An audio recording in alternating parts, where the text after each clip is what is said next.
Welcome to my daily vlogs. Samahan nyo na naman akong magluto tayo ngayon ng chicken pastel. Kaya tara na, umpisa na natin ang ating pagluto. Welcome to my daily vlogs. Don't forget to follow my Facebook page and my YouTube channel.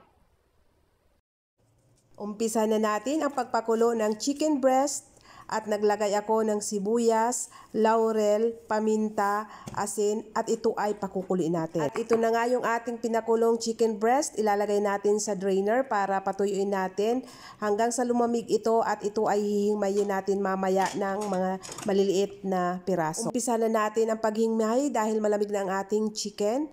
Ganyan lang yung paghingmay, kailangan medyo maliliit guys yung ating paghingmay ng chicken breast. Ganito na yung itsura ng ating hiningmay na chicken breast at umpisa na natin ang paggisa. Umpisa na natin ang paggisa. Naglagay ako ng 3/4 cup of oil. Depende po yun sa rami ng iyong chicken pastel.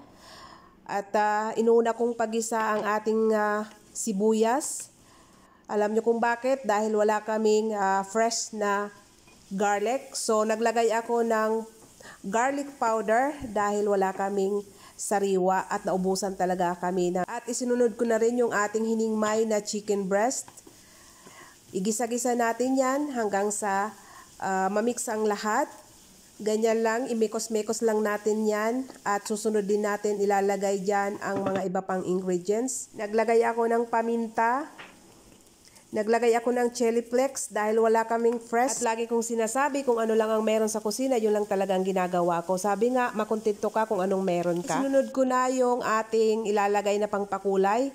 Saffron ang linagay ko guys, pero kung mayroon kayong aswete, mas maganda. Kaya kung nakikita nyo, medyo yellow west ang ating chicken pastel dahil nga po sa saffron ang ilinagay ko. Naglagay din ako ng soya sauce, 3 tablespoon, and then halu-haluin natin.